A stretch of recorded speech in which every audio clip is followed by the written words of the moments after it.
Welcome to DC Alliance, Chapter 62. With me, as always, is Clay, fanboy Clay from Twitter. Clay, how you doing this evening?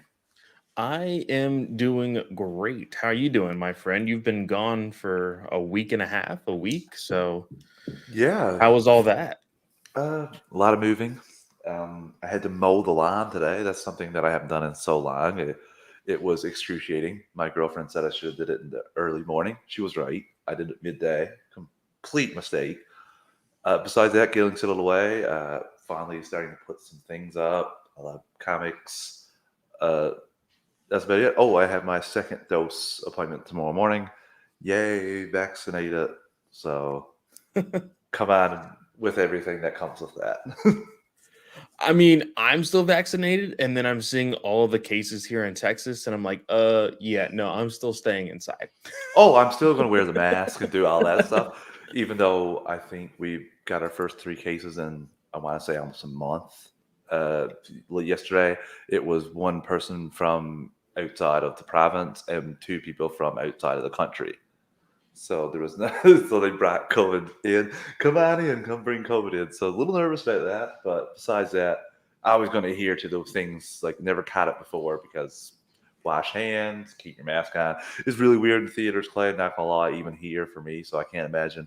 I'm sure you're going to be extra excited to have the Suicide Squad on Premier Access with HBO Well, Max. their premiere Yeah, access, yeah, well, free. Well, yeah, with membership, but you know what I mean. yeah. Coming with the app that you can watch it. I so jealous about that. I have my ways to watch it a second time, not in theater, but I will be watching it the first time. I have my ticket booked in IMAX for 7 p.m. on Thursday, which is 5:30 Eastern, listeners, for you. That's how far ahead I am in the time zone. But before we get into all that, all the news and everything, I guess we should do the network plugs and get all that out of the way. We are part of the Geek Ultimate Alliance Network with 8 shows in total.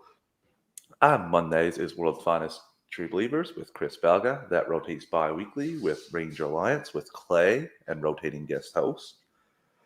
On Tuesdays is this show, DC Alliance. On Wednesdays is my show, Superhero Discussions. We're smack dab into the middle of Rick and Morty, but listeners, we took a little break last week to give you 2 episodes. I was on vacation last week, aka putting out twice as much superhero discussion content. Live Halloween, Mr. Snell joined me to talk about that again, and the He-Man conversation. That was interesting and fun. I really enjoyed that show. So that is it. But look for 2 episodes again this week for superhero discussions. We got to catch up on Rick and Morty. I don't like when podcasts are behind, like a couple episodes on the show. So it kind of makes what they're talking about a little moot point. So, uh, yeah, so look for that 2 episodes again. And we may have a guest from a different podcast, not from the network, uh, on one of those 2 shows. So look for that. Clay may know the guest. I may have told him before we started, or I may not have. Who knows? Actually, I definitely know. But yeah, so that's Wednesdays. On Thursdays is Star Wars Alliance with Katie and Nathan, and that goes bi-weekly with a walk through the multiverse with Joe. Uh, I'm very interested about that show. He's going to cover everything. I tried to weasel our way into covering the boys last season. I got shot down by that with a number of people. Even though Vertigo image, I was like, come on, guys, like they kind of own it. Come on, no slack, no dice. Yeah, But no. yeah, no, good. I try, but yeah, look for that. I'm really excited about Joe's show. And Fridays is Marvel Alliance, and Slice of Film has moved to Sundays, and that is also bi-weekly. So look for that. I'm excited to hear Katie talk about some new movies. I wonder if she's going to do the Green Room. That's a thing I've been seeing going around? Not the Green Room, the Green Knight Okay, see, I is what it knew it was is. green. It's been a pretty hectic. I've still read the stories. I'm plugged into the news. I made sure of that, but the other stuff that's going on is kind of hard to pick up for me the last couple of days. That will soon rectify. But I think that's all the shows.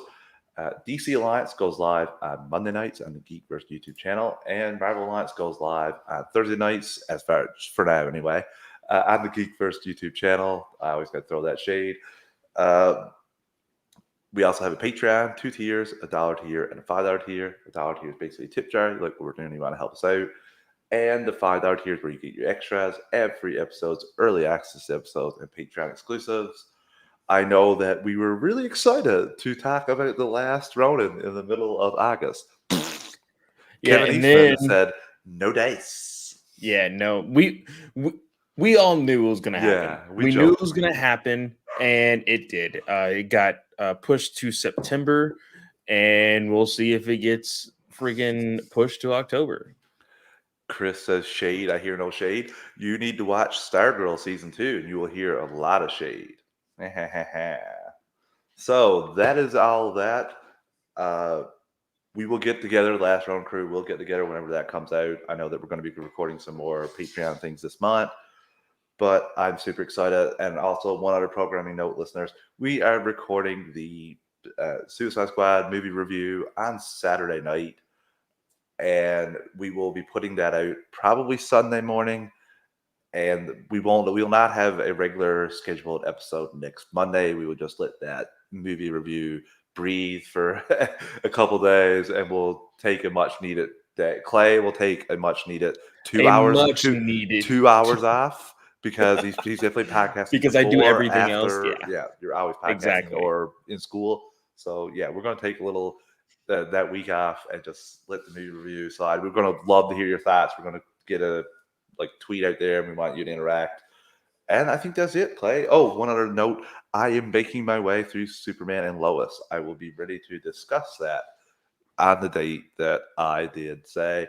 It is tough, though. I was not the show. The show is really enjoyable, just my time at the moment. So I had to put it out there, so I have to watch it. But we're getting there. We're almost halfway through what has already been put out. Very understandable. Very understandable. Me and Abby have been watching that every single week. It is a great show. Don't get me wrong. It is a great show. There is one storyline that I have really not been enjoying, and I will reveal that when we finally do our review. Ooh. Um, but other than all of that, we are done with the plugs. Let's go ahead and start off with the show. Travis, you have not been here. You were not here for No. last week. So, what would you like to start off with? What are we talking about? First off, I want to special thanks and shout out to Joe for covering for me. It was greatly appreciated, and it was a great listen. I love listening to the podcast when I'm not on it. A little behind the curtains. Most of the time, I'll just play the podcast. I may listen to a little bit, but I hate listening to myself. So it was nice and fun to listen to you guys go back and forth. So yeah, I want to thank Joe for that, and I think I want to get right into the Suicide Squad talk because this is coming out on Thursday. Well, this is coming out on today for some press screenings I've been seeing, and it was out last week for UK listeners, but it's coming out for us, Clay, Thursday. I am super excited. After all the positive buzz, where are you on this? I'm really interested. Are you I more excited am than you were initially? I think I've always been excited for this movie. I've really been interested to see what James Gunn is able to do with very popular IPs that like he has a very certain taste when it comes to movies that he's actually able to go all out on. I know people will, try to talk shade and be like, "Oh, he did his best at Guardians of the Galaxy." Like he had restrictions there. It's not like, hey, this is not a kids movie, so you can do whatever. And as much as people want to say there's no restrictions with that, there are. And there's still restrictions with this. I understand that. But with him being able to really let loose, one thing that I've been hearing from all of the reviews is that this leans into the rated R. One thing that our fellow host here on the GOA, Brent, always says when it comes to rated R content is if it's rated R, it needs to be rated R for a reason. And it looks and sounds like this movie is definitely rated R for a reason. So that's always good to hear. I'm really excited about it. And, I've been really surprised at the lack of spoilers. Now, I say that now. I have 3 days still to get through and until I'm able to see it. So hopefully, there's just not a bombardment of spoilers the day before or whatever. So, and like I said, I'm watching on HBO Max, so I'm having to wait until 2 a.m. on Friday morning to be able to watch this. So, who Well, knows? you know my thoughts on spoilers, or I hope you do. It Oh is, yeah, yeah, no, no, I understand. I understand. but I But am shocked as well. I gotta say, because like you said, it has been released in the UK, and I haven't seen a tweet on my timeline of anyone discussing anything specific that happened in the movie. Like they'll say cool moments or heart, but I haven't seen anything about anyone specific, like any specific character. So like props there. Like honestly, Clay, I would expect by now to leak. I haven't even seen anything leak about who dies first, who die. Like we're gonna do this like pick who's gonna die, who's not gonna die, and who's gonna die thing a little bit. I haven't seen anything on Twitter, thankfully, that has made me like shown me any reason to think anything about that. Right. So I just I it's refreshing, and you wonder who's the security on this stuff and who's the security on the Flash because uh, whew, yeah. you need to hire the same company that worked on Black Adam to work on Flash because I'd say actually The Rock just stood out in front of the door and just went like, and everyone knew, yeah, Well, we will it's not be sharing anything from this. we're not going to be sharing anything on the live Oh no. YouTube, but also at the same time, this person took a picture on set. They were not on location. This was a self-made set. You saw the green screen behind them. We are going to be talking a little bit about this, and I feel like right before, because I do think the Suicide Squad Deadpool that we're going to be making is kind of our big event for tonight, just because the movie is coming out in a few days. So we will go ahead and push that just a little bit. Let's just talk about Oh this yeah. one thing. It was a one little photo that kind of blew up into a much bigger thing because of what they had stated in this photo.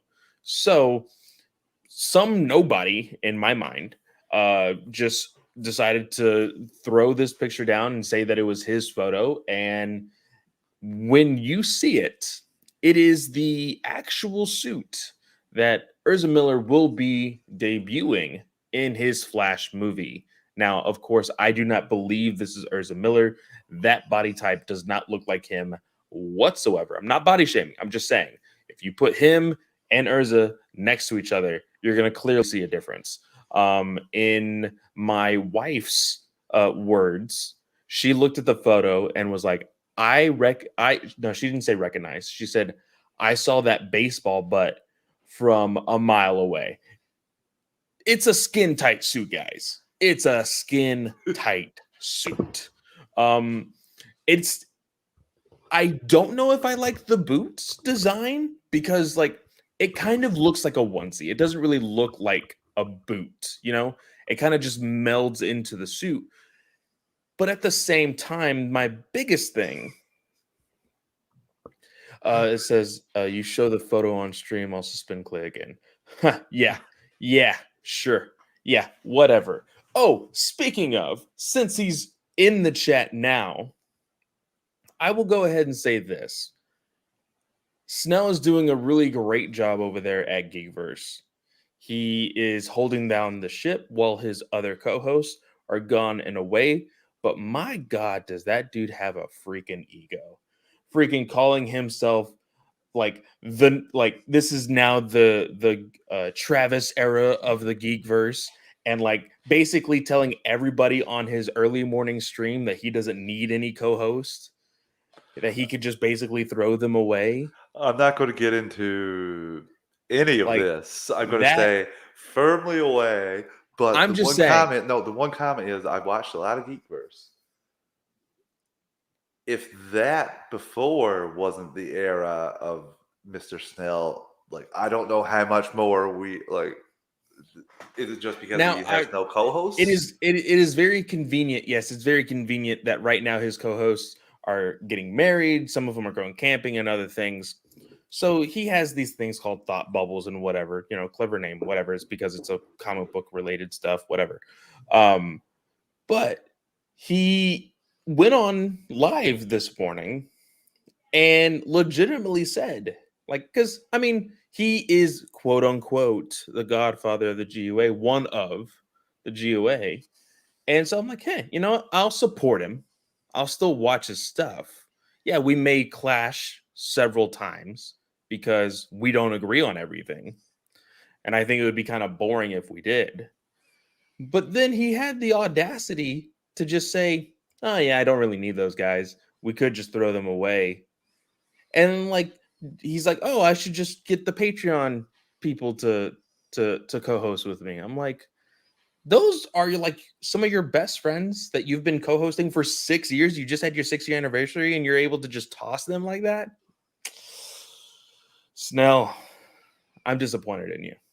I need I to really work am. on my contract. That's all. I got to work on my contract negotiations because that is okay. I'm Pushing just on, saying. we're going to refocus Clay back into DC, to Anyway, steer him back into the the Flash suit the that he was just the ripping. the Flash suit, because Snell even brought this to our attention. He asked us the question because I did ask people to send some questions in. He was the first one to ask a question. His question is, hey, what do you guys think of this? I don't like it. I don't like it. Now, of course, everybody thinks they say this and they're like the original person to say this, and so they kind of act all big and tough, and they're like, he basically, I saw several people saying this. Travis was not one of them, but basically, oh, maybe he was. I can't remember what everybody said. Oh, you know what? I think Chris was one that was like, oh, you can't really judge this because it's not finished and everything else. I understand myself. I understand that the final product of a movie is going to look different than set photos. But if I look at a set photo and look at what it looks like right then and there, if it looks like crap, it looks like crap. Like, Oh no! if See, I if not from the guy just standing in the back, just taking a corner shot okay, of the guy. I We don't know because no, I'm going to jump in because we don't know that there's several different suits on every superhero set. There's the aesthetically pleasing one. There's the functional one. There's the one that gets beat up stunt one initially. There's so many different suits. Even the Flash TV show have multiple yeah, suits. So I I don't. understand that completely. But No buts. if you polish a turd, it's still a No, turd. no, no. You're kind of turned. No, you got to you can't judge. That's too snap of a judgment. That's how you get the clickbait Okay, articles. all This is right. So terrible. Chris, DC Chris said, sucks. Blah blah I blah. said, I said I couldn't judge this accurately. I do not say you could judge it, or I did not say you could judge it.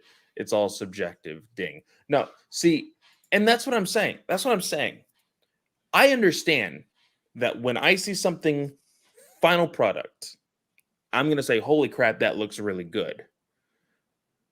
But in my head, I'm thinking, "Yeah, but the original suit that he is wearing kind of looks like crap." How are you thinking that? If the suit's complete, you're going to think about the set behind the scenes set photos someone took with their Not while I'm watching phone. the movie. Not while I'm watching the movie. I'm just saying, you now that I've seen it, I can't act like it doesn't exist. Had what? I don't know on what world. Like I'm gonna be honest with you. I don't think about any of the behind the set photos when I after I'm finished watching a movie. I don't think about the first time I saw the Man of Steel costume. Uh, After I watched Man of Steel, I talked about what I saw in the movie. So I don't know. Real I quick, just before you say yeah. anything else, I just want to say, fellow co-host of the Star Wars Alliance, Nathan has says, gentlemen, we have a little Wonder Woman. Nathan, I just want to say congratulations. Right back That is at you. awesome. Congratulations, Nathan. Congrats. Now, back to this. You Yes. say you didn't think about Superman first time in the suit. I think Any about that set. characters. I think about that set photo all the freaking time. The very first time we saw Henry Cavill in the Superman suit was his freaking body up against that bank like vault. That was immaculate. That was the first like polished photo. Now, That wasn't the first time we saw him on set. The first time we saw him on set was a photo that was originally supposed to be in Smallville, where we had the mocap suits of the villains. So here Frank says, one thing I love, the color of the Flash suit, the color pops. Who knows how it comes off fully formed? It's already better than Snyder's Abomination. Now, I don't like the armored suit because it reminds me of Injustice, and I think that in the Injustice Flash suit looks like crap. This looks like somebody from freaking the Big Bang Theory is on set. That's what it looks like. Like, to me personally. Now, Oh my of course, God. again, like I said, this is a set photo unedited. That was more. That no, that's exaggerated. Big Bang. Are No, you kidding no. me? The big Look at no. that photo The again. big. Look I at will that send you photo the again. picture of all 4 of those turds dressed up as the Flash. And I'm sorry, Clay. No, it's a $30 Walmart costume. I'm sorry. No, it's not even in the same You know what? I'm world. not going You to pull bring it it up. up right now. Bring I'm it up. looking it. Look. It I'm couldn't looking it up be. right now It on couldn't my be any phone. further. At least it's got color and pops, like Frank said. Now, Frank, I really enjoyed the Snyder suit as well. I just enjoyed it because of the nod to Injustice. I thought it looked cool, but I do understand the Power Ranger criticisms. But the Clay thing, I don't think they look anywhere near the same. Oh Not no! even. See, because I'm looking at it now. I'm looking at it now. So Thank you, Chris. That's one one thing. thing that is always going to be very, very hard for these movies to accurately make this suit is the headpiece, is the cowl. I said this in the GUA chat. I said this in the DC chat. His head looks like a freaking alien. It like protrudes all the way back here. Like you can see that the helmet or the cowl, whatever you want to call it, is legitimately going, it's stretching upward and back. Like, again, that is exactly like the Zack Snyder's suit and just like the Injustice suit. Now, a lot of people are again going to say, oh, well, that's how like runners have those suits and that's how they wear their headpiece and everything else. Yeah, but that's not the Flash. Like, I'm sorry. Says Big Bang, haha. I may be mad at Clayton's last comments about GV, but that got me. It's true. It's The not even only, close. It's the not only, even. okay, I'm sorry. The only difference is that this one is a little bit shinier. No, there's about 1,800 muscles on the other one. It looks like a $30 wallet. No, I'm not buying this anymore. No, No, no, now you're no. putting up with Here, your nonsense, I'm exaggerations gonna and pull up. I'm nonsense. gonna pull up the Big Bang Theory. No, all 4 of them dress up as it to go to Halloween, and they all it's a $30 when you buy at Costume World. Big I'm Bang sorry. Theory, The Flash. And See, now I think that Frank has a good point about maybe the Flash suits should be completely CGI, and we do have some shots, behind the scenes shots of him wearing the CGI suit, same kind of one that Fisher wore. So I still don't know what's going on with the Flash suit. And there's one other comment, Clay, what I just thought about as well. What's the Flash diving into in this world, in this movie? I mean, multiverse. do you see So that? Do you see that? that is not That- the costume that he won. no, That's not it. this This is is the the one. suit that they all wear. Yeah, But this is the one I was talking about. yeah, but that's not the one. You said Big Bang Theory thing. You're going with the 4, all of them dressed up as Flash, and Sheldon actually has the powers and stuff. That's what you think about when you. That's what I thought about instantly. I mean, whatever.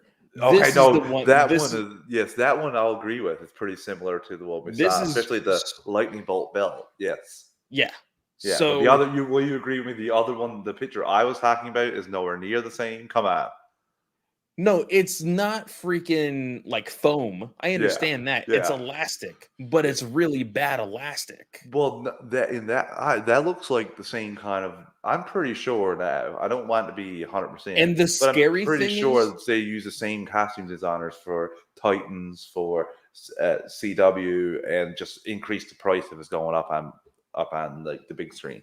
I'm not even gonna joke. You zoom in on a phone looking at this picture, it looks like he might have the bat nipples. Oh well, let's just like I said, let's just hold our horses I'm until because I'm this just might not saying. even be Ezra's Flash. This might be the Flash from Michael Keaton's world. We don't know. So that's just one thing that uh, if Clay, if he does have nipples, I'll be right there championing with you, making fun of how shitty it is.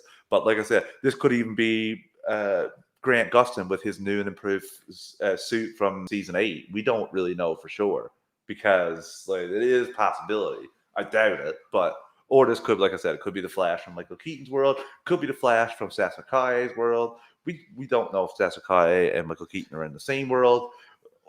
So I just let me see like release it to me first before I make a judgment because I'm going to say one other thing. That doesn't look a hell of a lot like the concept art we got at Fandom last year. Nathan says, Clay, the guy is going to have a suit in his ring. Yeah, I know. And even the ring looks like crap. Like, that's what I'm saying.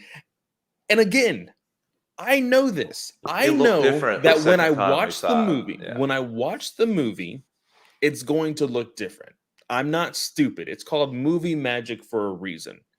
I understand that. Again, I look at a picture. I cannot act like it is the most perfect badassery thing that I have ever seen just because it's a different form of a different suit. No, I'm going to judge it how I see it. And how I see it is that this dude is thick and he has freaking 2 more inches and he should be freaking on set of Aliens, dude, on his skull. I mean, Freaking. like, what are we like? The Rock and Vin Diesel act together, and they're portraying movies at the same height. So what are we really doing here? If you're saying he's 2 inches taller as his two, they can fix that stuff. Like this is, I don't even understand how like you should never look at any behind the scenes photos of anything ever if you're going to think about them when you're watching the movie. That's what I don't No, understand. I'm no, again, I'm not going to think about it. I will if like something happens and I'm like, oh, well, that doesn't make sense because it looked like this before. I understand that. People have these thoughts all the time. But I am telling you right now, with this photo, it does not look great. And I'm Oh not going to well, pretend I won't that it fight that it looks looks amazing. fantastic. I won't fight that it looks fantastic. I just like the color. I think it pops. Like I don't hate. And And like I said, it could be a I different think Flash. I think it pops because of right now in the photo we're seeing like a light is behind him.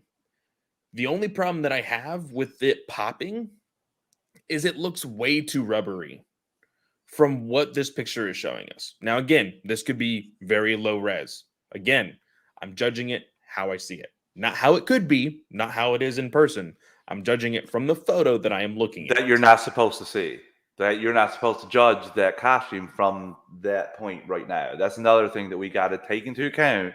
You're not supposed to judge this right now. You're not supposed to have a look at it and pick it apart and say how terrible it is. This is not how you're supposed to see this. That's the other thing that we got to make perfectly clear here. This was something that they did not So want to get you're out. going to tell me that Barry Allen is going to be running 100% of the time to the point where we're never going to see a good look at a suit. No, that's not what I said, Clay. I said this is not the way you're supposed to look at it right now. They will release it. They will preview it. They will show you it if they don't think it's successful. If this is it, if this is what it's going to look like, then yes, have at it when they release it. But this is not how you're meant to see this. So this is not. And they could have. We could have a thing where they do release it, and we get the Sonic syndrome, where everyone's like, "Oh my god, this is terrible," and they go back. I doubt it. But the Sonic is actually That one of would the be times where it awesome. actually the Sonic is That would actually be one of the times where awesome. it worked out. And this is like I don't really like trash movies, but the look of Sonic when they changed it was far more like It was appealing to superior. It yes. was it was better. You can't say, "Oh, you bullied a company." No, you saved a freaking movie. The company Now, died, now but if you saved the we movie. now if we get this shot, they release it in a press release, and we get just turn and got the full face view of this, and that's all they put out. Rip it. That's what they're presenting you as this is what we're going to show you. But this little behind the scenes grab, I'm not for that because we don't know how it's going to look at all. We're gonna see it in 2 months. Oh, we're going to I see it 100 sooner. I think we're going to see the suit sooner because we keep getting these leaks. We're going to see the suit. No. We're going to get No. some sort of the Batman style trailer at fandom. WB is gonna pretend like none of this is happening because even Muschietti's sister asked, "Hey, don't share these pictures because they want to debut everything at fandom. We're not seeing it sooner." No, Well, we're not. no, I've seen it happen before, Clay, where things get leaked and then they put out a press release showing it a couple days later because why do we From want that? WB? Yeah, for the DCCW, that's part of WE. No, yeah, I know, because it isn't controlled by the same people. I understand that they actually make a lot of good decisions. Not the Flash and that this couple that the shows the last year or two, but before that, anyway, back in the time I'm speaking of right now. I'm just saying. I'm gonna judge this photo how I see it. It looks way too shiny and rubbery. The helmet is way too long. There you And go. There you go. That's another good point by I Frank. didn't think the Batman suit didn't look good on set. Now I love that suit. I looked at that suit and saw, oh wow, that is an unfinished product. Just like this Flash. That did not look as bad as this photo. Because I will tell you this, the Batman photos were in high res.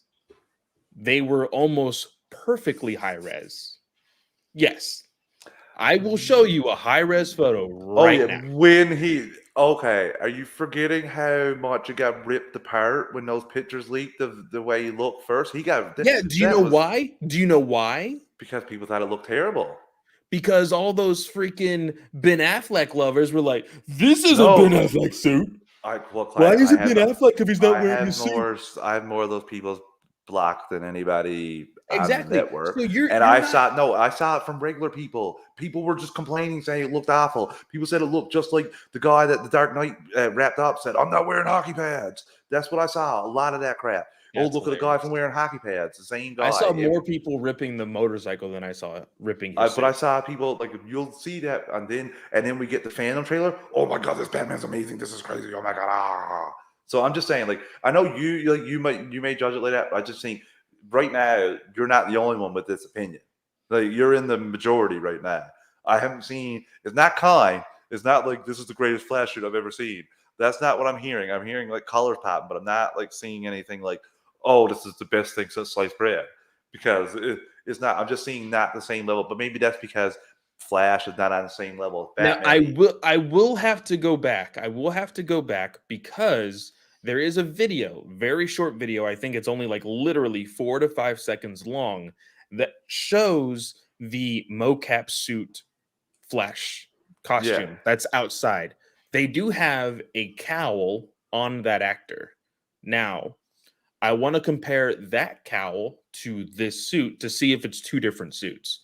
Because if that's the case, maybe, like you said, this is like a test dummy suit. This is like, hey, this is just going to be for the test footage. Okay, we'll see how this works. Okay, now put on the actual suit and let's do this.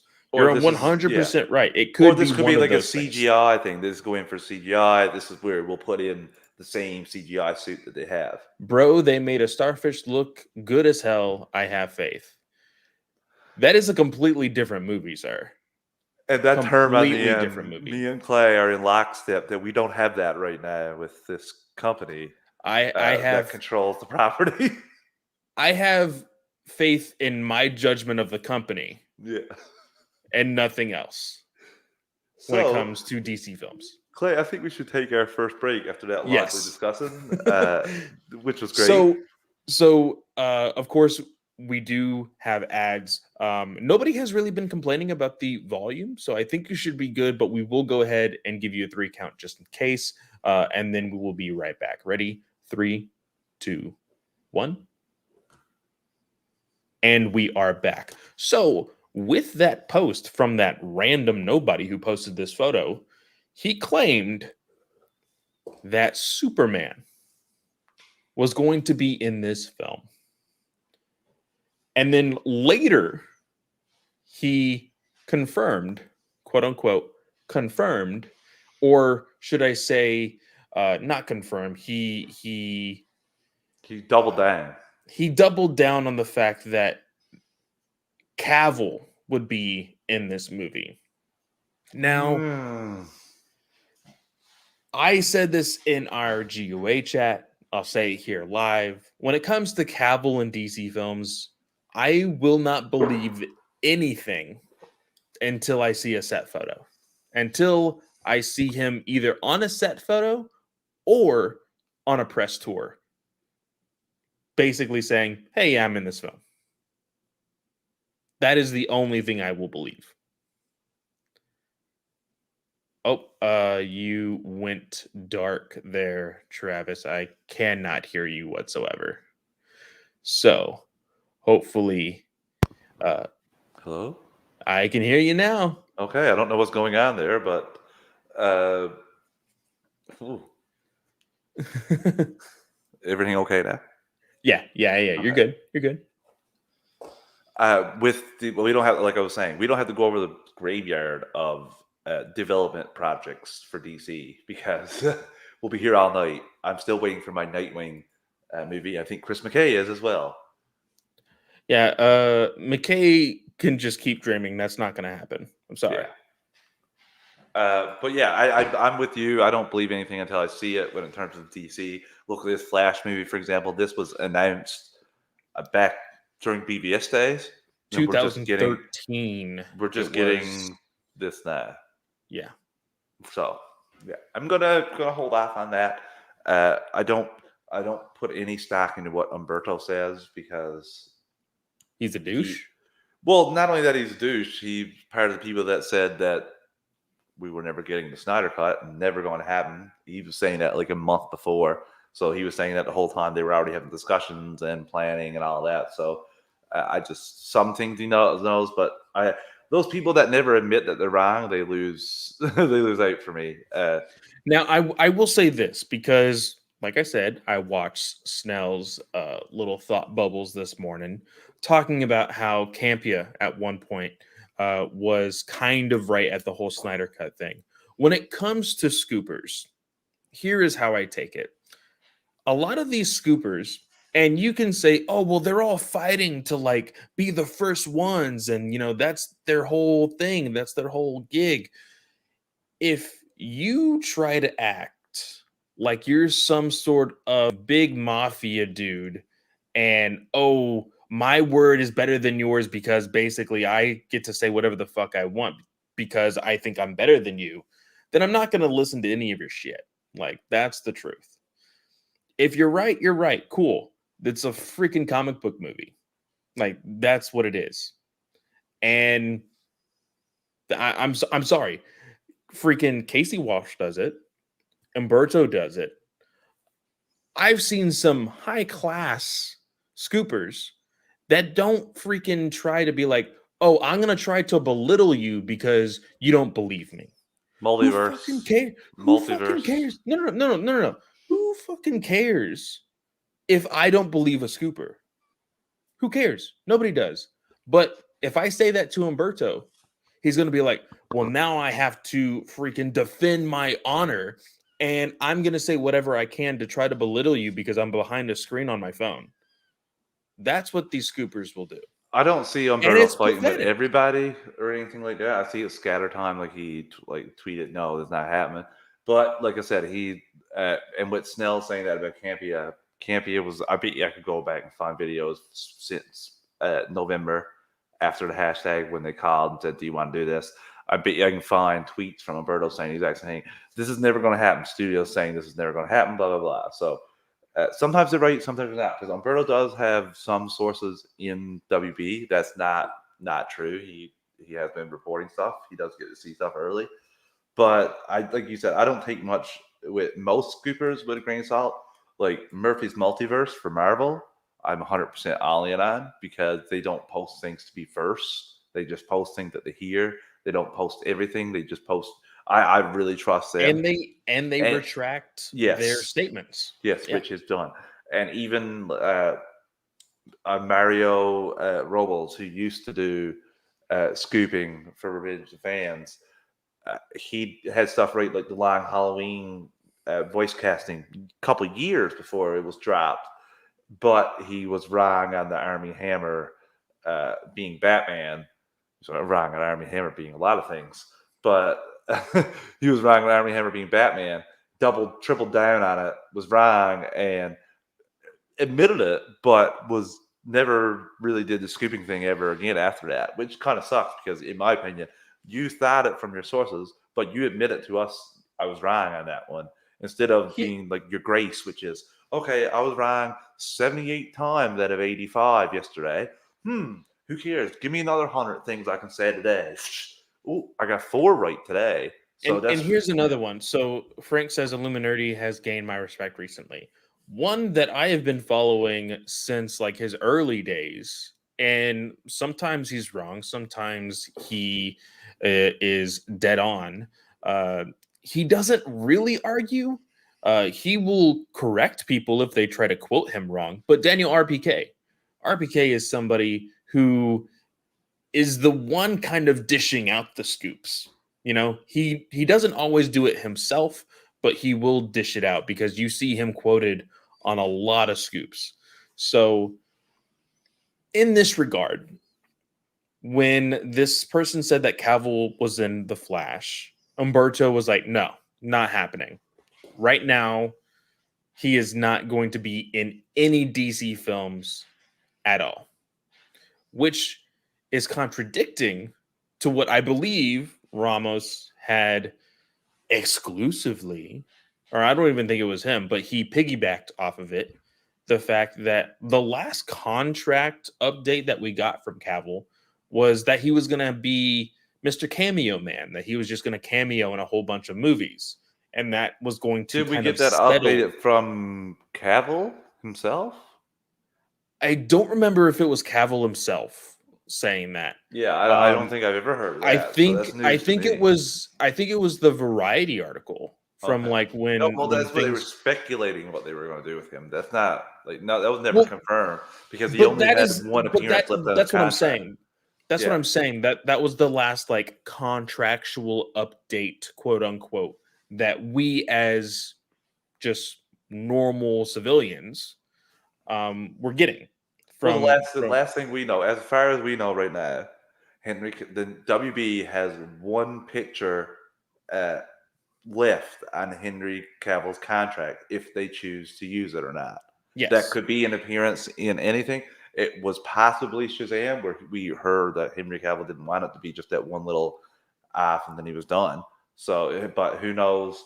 I would love to see him. I'm not holding my breath. I think recently Danny Garcia answered a question on if Cavill is in Black Adam, and she said, we would love to see it happen. She says the exact same thing every single time that people ask her. I'm not betting on it, to be completely honest. No. And to be quite honest, I think that he should just bounce. It's very unfortunate, but at this point, just like Snyder, like, why would you want to openly go into a toxic environment in order to make money where you can make money somewhere else? Like, I'm not on that team. I'm team. Don't give up on Superman. I'm not saying I'm not giving up on Superman. I'm not giving up on Superman. I'm just saying, hey, for the well-being of this real individual, why not let him go? He's not exactly like in seclusion or anything. He's doing hit after hit, like Witcher and that's what I'm Impossible. saying. Yeah, why not make more money other places rather than being like, hey, I'm gonna try to pull teeth on trying to get this one role multiple times. Clay, no offense to Mr. Cavill, he will never do anything that people will remember him for more than Superman. Do you remember Christopher Reeve for anything other than Superman? Do you remember Tom Welling for anything other than Superman? Like The Hire? Do you remember him playing character? Anything more important than Superman? Do you remember Brendan Routh? Those are not more important to the grand general audience. More important to grand. Was Dylan Dog? None of these are more important to the general audience. None of these are going to. Oh, these are all going to be slapped on their tombstones. The first thing is going to be they were Oh, Superman. you know what? Brandon Routh, and it was freaking what is that movie? Damn it! I Guest just had appearance in one episode of no. Brandon Gilmore Routh was in Girls. that freaking Scott Pilgrim. Boom, right there. Yeah, but he's still. That's not going to. Sorry, he was Superman. That's going to be Scott his honest Pilgrim is a cult classic, and you cult, cannot tell cult, me otherwise. cult, not general audience. Like I told you, the most important, the thing that they're going to be remembered for is Superman because he is Batman, Spider-Man, Superman. Put them in what order? I think I But just you're told you the talking order. about comic book properties, Yo, I'm just which is saying. not what everybody cares about. No, those characters stand outside of that world. Those characters touch every world. Those characters aren't limited to just comic book world. Those are some of the most So important if you get characters a in the world.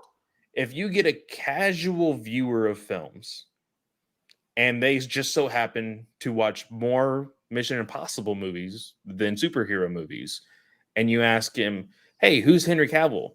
Are you going to He's say going to they're the say, Superman guy?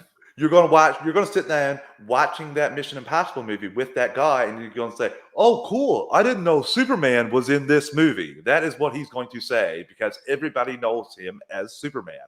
I can't believe I'm not saying like WB has not treated him well. I am there with you. See, and But this is what's wrong with typecasting. No, it's not typecasting. Clay. He's gone off and No, played different things. He's not. no. The people don't look Well, at it and say you're that's just the Superman. problem, though. When people get too attached to these actors, they're like, "Oh, he is only Superman." That's why No, that is why, for one, that is why Tom Welling never wanted to put on the suit. Oh, 100%. that is what. Oh my God. He even we at said DC Alliance do not make any excuses for the shit dick behavior Tom Welling displayed for 10 plus years. Only now, in the last 3 to 4 years, has he had a change of heart because he's to gone want on to play a no superhero in to animated even form. He's not putting on the suit. to even acknowledge the existence of Smallville. He didn't care 4 or 5 years ago. What are we doing here? He didn't want to talk about it in interviews. He didn't want to have anything to do with it. Then he went to some con, got some money, and then changed his tune around. So I don't want to hear this Tom Welling excuses. Tom Welling wouldn't even put on the goddamn suit. We had to get that CGI nonsense that looked awful. Because he never wanted, because he didn't want to be typecasted.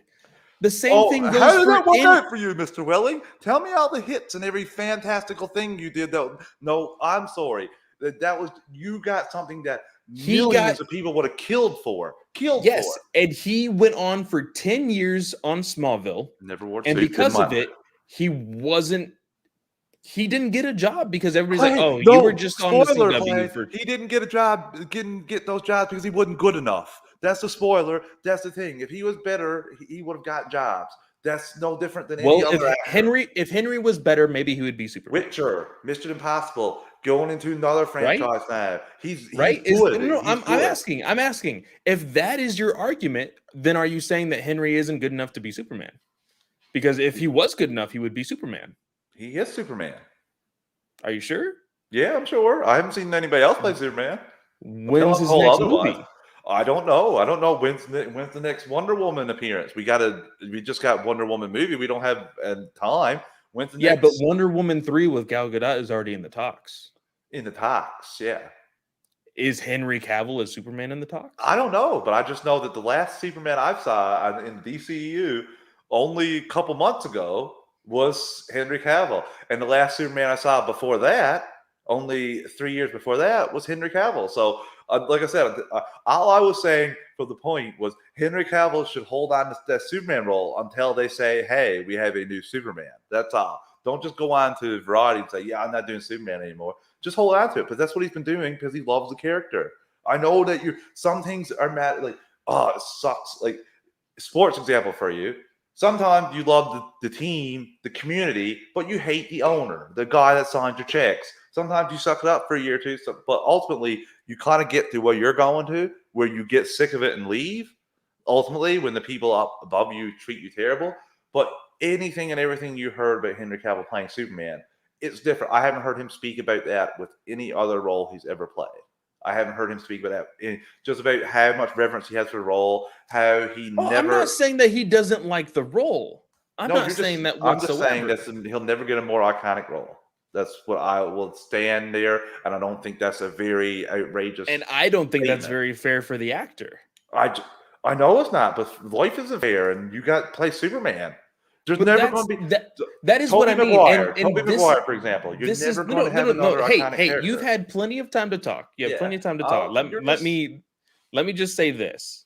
This is the exact kind of attitude people have towards Zack Snyder and directing the DCEU. People say, "Oh, because he loves it, like this is exactly what needs to happen. This is what it needs to be."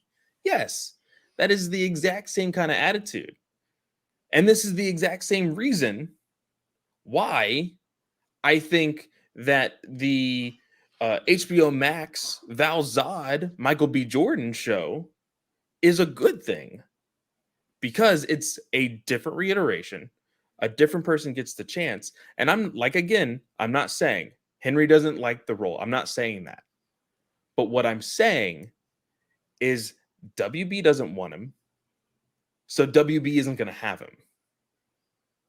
Like, that's just it. Clay, if what you're saying, why didn't he do this 3 years ago or 2 years ago? Why are you saying, okay, now if you've pined, you've sat there and said, hopefully we'll see for 3 years. Now just say, like, and the Snyder thing, I'm good with Snyder being done with the DCEU. Like that's No, I that's was using okay. it as an example for how people take a individual and obsessed him or attach him to a genre or a character or anything else. That's why I said it's Genre typecasting. character? No, no, I don't think you're really realizing how big the role of Superman is. Like, I'm not insulting Henry Cavill. Henry Cavill beat out all kinds. It's no different than James Bond. Every James Bond, that's the first thing. Even Sean Connery, how amazing of an actor Sean Connery is.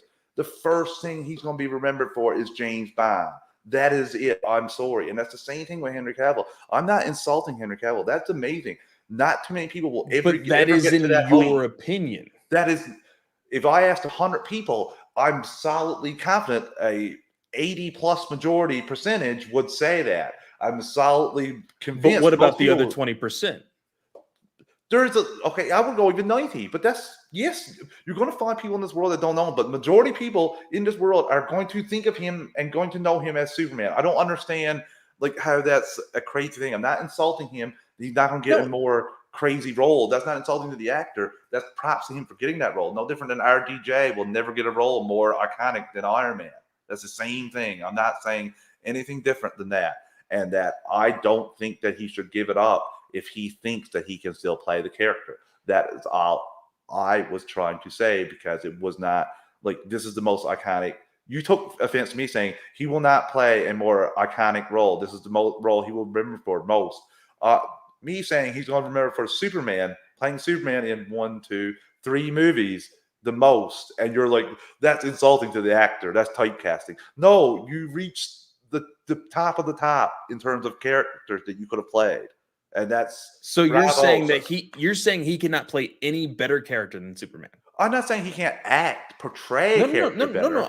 I'm that's not what I said. I'm saying No, that you are saying that he yeah, cannot play any better actor than Superman. any There's better no character. character No, out there in the ethos of any type of Hollywood movie that he is may better get than Superman. Bond, but I still don't think, just in terms of the whole world, that James Bond is as big as Superman. I don't think that like I But said, they're right again, you confused. said I don't think. I I'm don't just think. I'm I putting my don't think. head in the general audience. I'm not saying I as in we the comic book people. I'm saying me the sports person, me the regular guy before I got into all this stuff.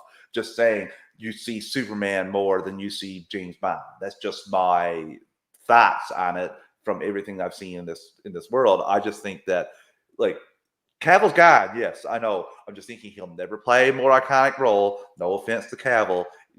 Like people in the MCU, even if he plays Wolverine, sorry, not more iconic than Superman, won't be the first thing you remember for. Superman will be. That's all. Then, like, he's done so many things I've enjoyed. No insult, no typecast. You've not, like, same thing as Batman. Val Kilmer did a hell of a lot of things. First thing you're going to remember as Batman, even only did one film. Like, it's the roles. It's the same thing Tobey Maguire. You've done so many things. You're in Black Klansman. Never saw it. Never even knew about it. Know you from Spider-Man. Like that's just some roles. Some actors cannot escape roles. I'm not saying you're going to see them play these characters forever. Just that's what they're going to be most associated by, in my opinion.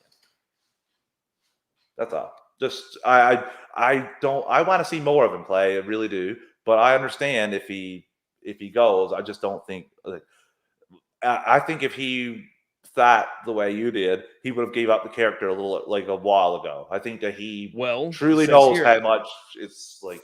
Frank is saying it was very telling when Cavill and WB couldn't get a deal done for the little Shazam cameo. Yes, I agree. And that is 100% true. And that is what I'm saying. I'm not saying he's going to give up on the character. I think that it's been a while since Shazam was filming. Yeah, Not 2017, I think.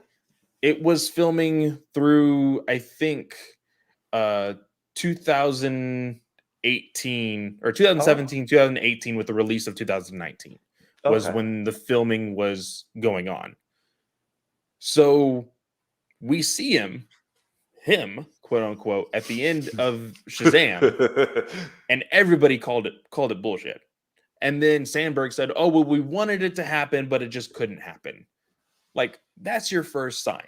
That is 100% your first sign. And I think as of 2019, that's when Cavill probably had his first doubts. Oh, I think Like, he had them earlier than that because they didn't talk about a like standalone Superman movie. So I think there, especially he went with the guy from Mission Impossible to pitch a Superman story, and they were like, "Yeah, no, we're going to put you on the back burner right now. We're not hear anything about it." I think that was like the red flags. I don't know which event happened earlier, but both of those definitely got to make you think. Like, I don't think he's ever coming back as Superman. Like, I'm, he's definitely gone to greener pastures. If you've gone this line and you still don't know as an actor what's going on, like you can't give any update. We hear Margot Robbie being like, "Oh, like they're asking me to do so many things. I'm so tired. I need a break." Whereas Henry Cavill's like, "Let me play Superman one more time, please." but that's what I mean, though. Like, Oh yeah. Yeah, and I think you're right that he got to get out of it, Clay. But I'm telling you that there, I don't. Can you tell me a character that he can play that would be more iconic than Superman? I personally can't, because in my realm of movies, comic books, and television, I think of Superman. But somebody else, like a James Bond fan, could say James Bond is more iconic than Superman. Oh yeah, more. But I don't know. But general audience, like if you took scooped up 100 people out of a crowd, I still think Superman's going. You're going to get more people knowing Superman than they are James Bond. In the era of superheroes, yes, 100%. Like, I understand that, like, hey, superheroes are big. Like, once you get out of this business, people think, oh, you're never going to play anything again. But people find freaking projects that they love and adore more than these superhero films. Like, I have a question. what's Who up? is Milton Uh, playing? Who's playing Milton in the Suicide Squad? Milton. I don't recognize the name. I feel like I should. I think Milton gonna clutch up in Suicide Squad. Let's see here. I should know everybody. At least I feel like I should. Never heard of that name. So the Suicide Squad. Let's see here.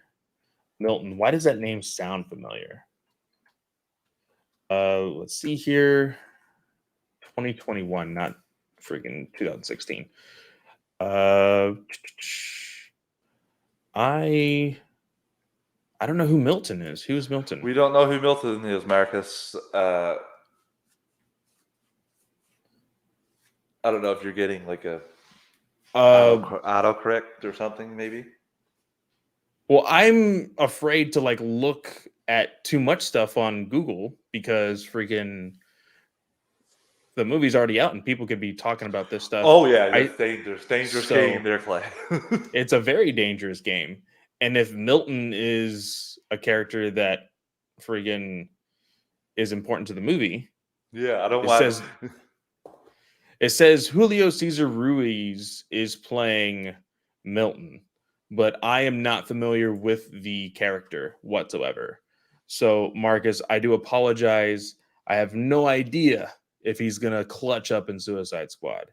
But Sounds speaking badass. speaking of, let's go ahead and move towards that. Well, actually, since we that discussion took a lot longer than I thought it was going to be, let's go ahead and jump into our second ad break. Again, we don't choose the ads, so I apologize if anything offensive happens. But we will be back in 3, 2, 1. And we are back. So, speaking of the Suicide Squad, our entire reason why because we thought we were going to take a break for this week, and then things got all jumbled up with the schedule of GUA and DC Alliance. Finally, we're able to settle. Am I wording on messages? Yeah, it was super confusing, but we Yeah. finally are here. Of course, the whole reason why we wanted to do this is because Suicide Squad, of course, comes out this week, and I'm really interested to know, Travis, who do you think is going to survive and who is going to die? So how about So, this? We do 1-for-1. You pick a person that's going to survive. I pick a person that's going to survive, and we go through who like the longest. so wait, are we going to choose the survivors or are we going to choose the people who die? We're going to choose who's going. You think Harley survived this line, but then you think Polka Dot Man is second longest to survive. So you just pick who you think is going to live the longest. I feel like that is way too complicated. I think like, hey, we just need to choose. Hey, who is going to die in this movie? Like that is the easiest way to go. Okay, I'll go first. TDK is definitely going to die. So TDK is Nathan Fillion's character. You think that Fillion is going to die? Oh, he's dead. He's dead. I also will say that Fillion is 100% dead. Not only do I think he's going to die, I think he's going to die within the first 30 minutes. Oh, he's dying in that fight, that first fight in Corto Maltese. I think in Corto Maltese. Is it Corto Maltese or is it? There's a beach fight that they have, and then it's not the same one as like they're on a first mission, and then they come back, I think, and then go to the main mission. Now I could be wrong. I can't remember a long time ago since I heard like kind of like the breakdown, but killed by someone beating his arms and beating him to death. Chris, that's either that. I thought he would just get shot in the head, and then his arms would just collapse onto the ground. And I really do think King start eating his arms. That would be hilarious. I think, and then Harley taking one of his arms to be her new bat. I could definitely see something like that happening, but I actually don't think Harley's going to interact with any of the people that are going to die in the very beginning of the film. That is what I am going to go ahead and call right now. I'm going to jot that down, Clay, because I think there is clearly an A and B squad whenever it comes to this film, because I will tell you this right now when it comes to my Deadpool. Notice how all of these posters are all over the internet. I had to search for these guys right here. I wonder why that is. Oh, because Javelin's getting his javelin put through him. Oh, 100%. I will go ahead and call that as well. Javelin is going to die. And Blackguard is going to die. Yes, Blackguard, a.k.a. Pete Davidson's character, is definitely going to die as well. And I will also say, although she is an alien, we have a good prediction from Frank too. Just after you're done, Frank says my bold prediction is that Bloodsport kicks the bucket. I could see it happening, but also I think Mon Gal, played by Mei Ling, is going to die 100%. I agree, but I don't want her to. I think that could be such a great villain. Like this is, one of the times where I think that she would be a good villain to have in the DCU, but you're right, she doesn't have a chance. All right, so the first four we all agree are going to die. Pete Davidson's character, Nathan Fillion's character, Javelin, Flula Borg, and Melaling's Mangal. We all agree that those four are going to die. Now, the big predictions are going to be from what we could easily call the what's up, Travis? Weasel too. He's not featured in these posters. He is featured in these I can't. posters. The DC Alliance Yes, banner he was is right covering up his there. face. Weasel is a very weird decision for me. I'm not entirely sure how I feel about Weasel. Of course, he is technically being played by James Gunn's brother. So I kind of want to say that kind of leaves him to not die. But Sean Gunn is also playing a character with his actual human self in this film. We actually saw a still photo of Calendar Man. So he could be on the board to die. I will say my bold statement right now, one of my first bold statements, Boomerang is kicking the bucket in Suicide Squad. Ooh, I can see that. I can really see that. I can also see him getting away from the entire thing, like leaving. Like So getting the bomb taken out of him? yes, and getting out of there. If there's anybody that can get out of the situation, I think it's him out of them all. Like, get the bomb somehow. Look what he did to poor Slipknot in the first movie. To really see if what Waller was saying about blowing their heads up was true, but he didn't do it himself. I want to circle back a little bit because I think Weasel is dead as the dead is dead. He's going to kill All him. right, so I'm writing that down for you. You think Weasel Yes. is going to die? I think Okay. I think Weasel, maybe even Calendar Man. I don't know how much we're going to see Calendar Man. That's the other character that. I think Calendar Man is just a cameo. He is going to stay at Blackgate. I don't think we're going to see him. I think we're going to see a lot of characters in Blackgate because, if anything, again, and this is something that I said, I'm going to switch this back to us really quick for the viewers to see us.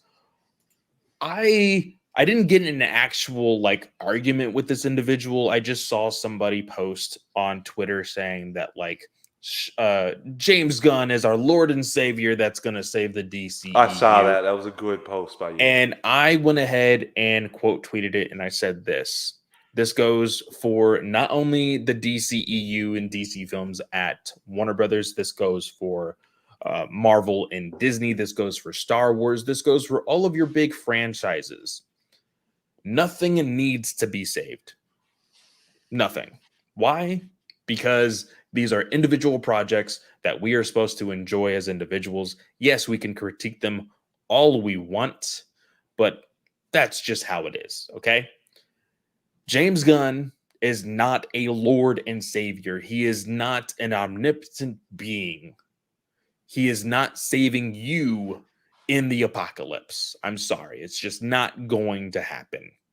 Now, of course, this individual quote tweeted me or replied and said, oh, well, if you just know a joke when you see it. And I said, the problem with that is statements like this are already being wrung out into the Twitterverse, and people are not seeing it as a joke. People legitimately think that James Gunn or Zack Snyder or Patty Jenkins or whoever, even people think that Kevin Feige is the savior of the DCEU eventually when he purchases DC Comics. Like, people need to calm the fuck down. Like, these are just comic book films. I promise when you are long dead and gone, these films are still going to be going on.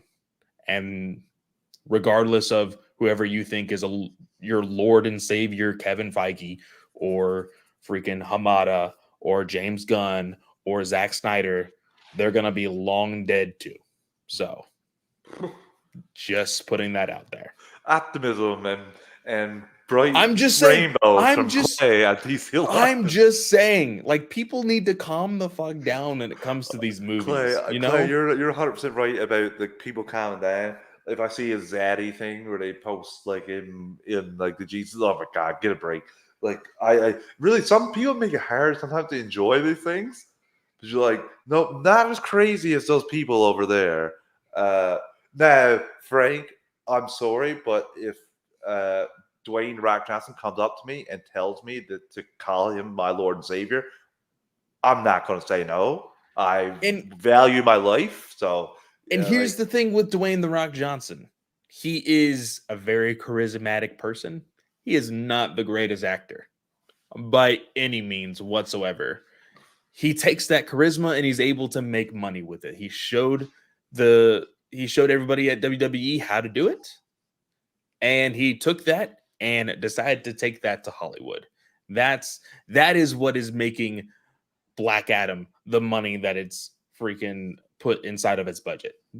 That's what it is. It is definitely yeah. not his acting chops. If Florence Pugh got like took the task by you, I don't see Dwayne Johnson's acting getting any rave reviews from you. That's for certain. I mean, I've seen him act, and when you put him in the right kind of movie, he does an okay job. Moana, I loved it. I think it was a great Disney movie. The Game Plan, because freaking Chris reminded me of that movie earlier today. It's a cute movie for the time that it was in. You know, he played the character exactly how they wanted him to play it. Was really good. I But had another choice. I'm not seeing Dwayne the Rock Johnson in something like The Fighter or whatever other Oscar bait movie. Like, I'm sorry, he is not the greatest actor out there. He would get he'd get box office, whatever movie he's in, he just brings the seats. Savant, I think Savant is going to die. Michael Rooker does not have a Yes. chance. So I believe everything that Rooker has been in, even TV wise, I don't think he's ever survived. He's almost like a what's his name from Game of Thrones and Lord of the Ned Stark. Rings. Ned Stark. Yeah. I keep forgetting the actor's name. He dies in every movie project that he's in also. So I will say that Rooker will die as well. And so my next one, I will go ahead and say who do I think? I don't think Ratcatcher is going to die. No, I'm in agreement there. I don't think Harley's going to die. I'm going to go ahead. I will say this. I will say that Polka Dot Man. Yeah, I agree. I think they teased his death in maybe the trailer or a TV spot I saw where, kind of saying, I'm a superhero. I think that's just going to happen right before he dies. I don't think the Thinker has a chance. And I think Rick Flag could die. See, I think I was also going to see my two for like, so right now, from what I'm reading, for you have Fillion, which is what's his character's name? TDK. Nathan, huh? TDK. Yeah. So I think you have TDK, Javelin, Blackguard, Mongal, Weasel, Rooker, and Polka Dot Man as of right now. Right? Yeah. Okay. I have all of those except instead of Weasel, I have Boomerang. So as of right now, the people we have surviving as of right now, because we're still going to continue this until we move on to everybody. We have Rick Flag, King Shark, Peacemaker, Harley Quinn, Bloodsport, Ratcatcher, and The Thinker. So I think that the only person, well, I will say two more die, and that is it for me. I think that Rick Flag, I will go ahead and throw him into the pot of individuals that will go ahead and die. And as much as I want to say Harley Quinn, I will go ahead and say Bloodsport will die as well. The Thinker is going to die, in my opinion. All right, so you think that the Thinker is going to die? And I think Bloodsport is going to die saving Ratcatcher 2. Oh, because of that little interaction we saw in the trailer. Yeah. All right, so They better not kill King Shark, so help me God. I've already grown attached to him, Clay. I don't know. Like I think that he has the draw of like the audience, the general audience. So I don't think they will like off the bat kill him. I kind of want to say they wouldn't kill off Peacemaker, but we've kind of already had it confirmed that Peacemaker, the HBO Max series, is in fact involving some sort of origin. But we've said before that that origin could definitely be in a flashback and not necessarily. Have a season 2 confirmed. And they have a season 2 confirmed, exactly. Like I said, as much as I want them to be ballsy and kill off Harley Quinn, I know that they won't.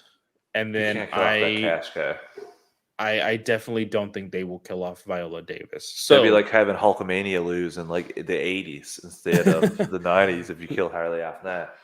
So as for our Deadpool, we have, of course, like I said, all the way up into Polka Dot Man, but you think the Tinkerer will die. I think Rick Flag will die. I think Rick Flag may die. I'm still on the fence about him. I did say that. You're still on the fence? Okay. Yeah, because it would make sense and would shock him, but I also would like to see him back. But James Gunn's having free reign, so who knows on this one? Yeah. So we will put a question mark for Rick Flag for you. It won't count really if he does, because you're still on the fence. Yeah, I won't commit. But I am pretty confident that everybody except for Bloodsport is a 50-50, but I'm leaning more towards he will die. So Viola Davis isn't going to die, right? As Amanda Waller. No, yeah, I don't think she's going to die either. But best. That is it for our Deadpool. I will say this: we do have technically one more thing we wanted to talk about because something pretty intense happened when it came to the reviews of the Suicide Squad movie. We had a jackass of a film critic decide to just say, hey, David Ayer, that movie that you're trying to make, give it up. Is basically what he said. Not even trying to make. He already has it made. He just wants it. He said, I'm trying to get this film released, I think was the thing. Or something along the lines of whatever it be. Say like he doesn't want to see the Ayer cut. After watching this movie, David Ayer should just give it a rest. Yeah. And like you said, that's a jackass. That's a classic film critic that's looking for attention, that isn't reviewing the movie. Clearly doesn't know anything about the whole situation to know that David Ayer never had his movie released. I just hate clowns like this, Clay. It really, really drives me crazy. And I loved the response that David Ayer gave, basically dunking on the guy and giving his own personal story. I will go ahead and read that for our listeners. For those of you who don't know about this, this is the response. He actually has a 3-page response. It's actually a really quick read, so I'll go ahead and read that now. He says, my turn, in the sense of like, hey, I'm going to respond to this. He says, I don't know what quit is. I am not who you think I am. Nothing in my life was handed to me. It's been a struggle from the jump. My pops committed suicide Christmas morning when I was 4 in Miami.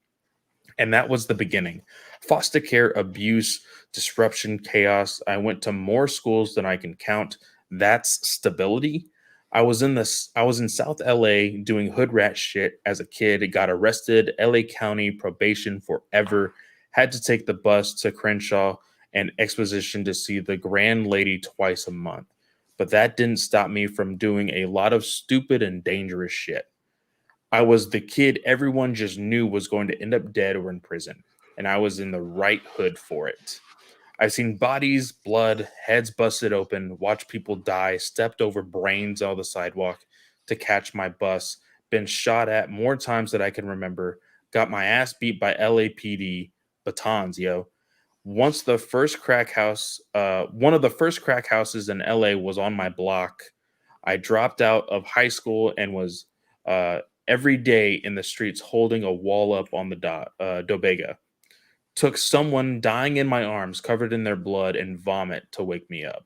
So I joined the Navy and served on a nuclear submarine, and I saw more and experienced things that seared my soul. Try 67 days underwater in a steel tube when you're running out of food.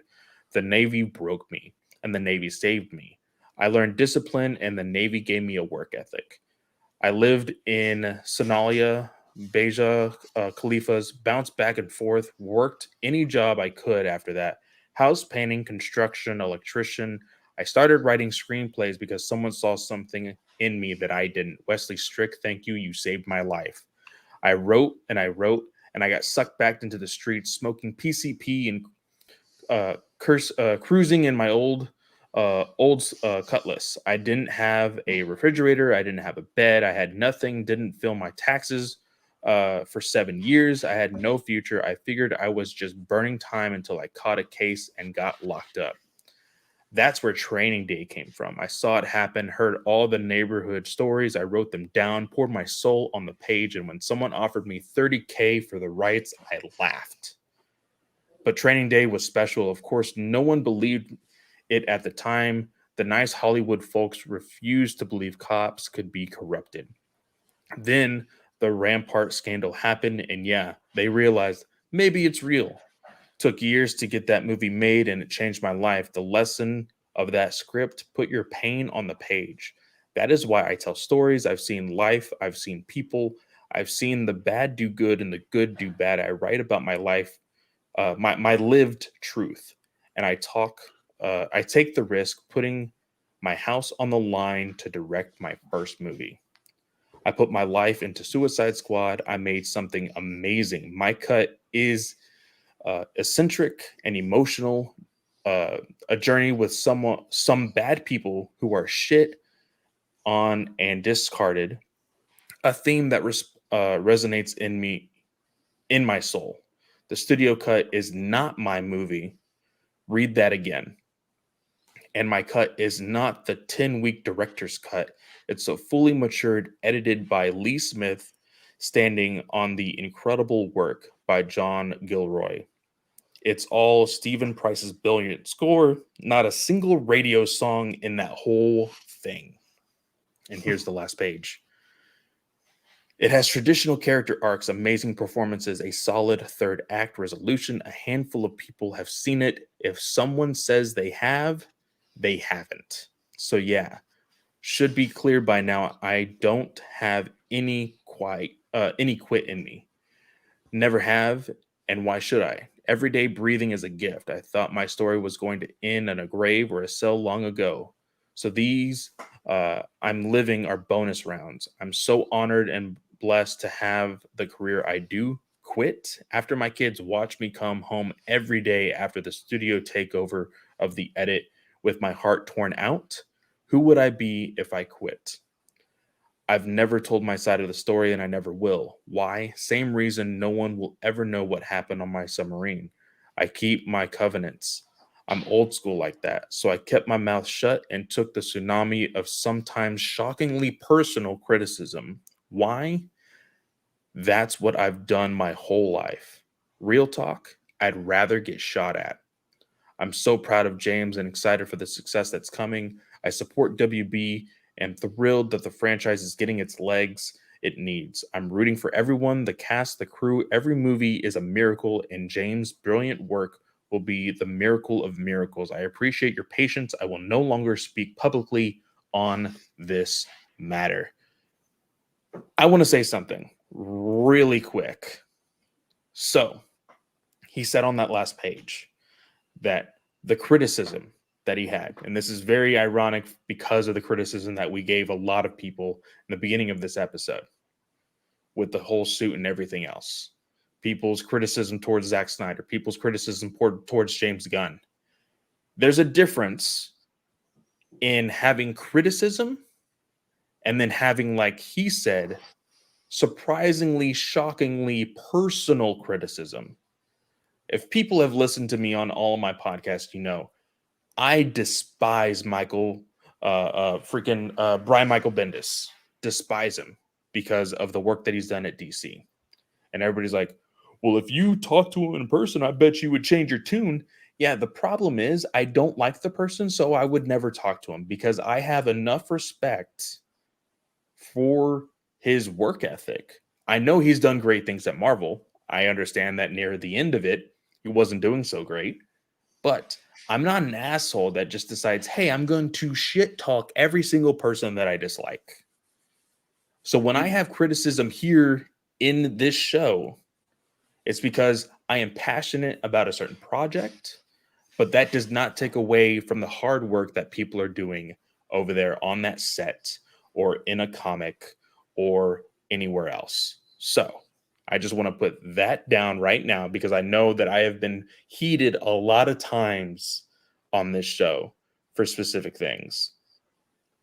And I am not attacking anybody personally, but I am going to live it up. Just like Travis says all the time on Geek First. He does live it up. He does have a character.